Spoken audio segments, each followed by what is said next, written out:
Evet saygıdeğer izleyiciler, ben Hacettepe Üniversitesi'nden Yusuf Durmuş. Şu anda Trabzon Araklı Değirmencik mahallesindeyiz. Sizleri birkaç dakikalığına kuş sesleriyle baş başa bırakıyorum. Bu güzel müzik, bu güzel ötüş, ziyafet. Buyurun.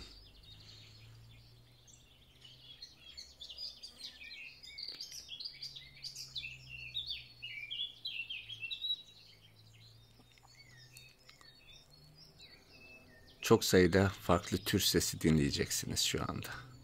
Birden çok kuş, birden çok ses.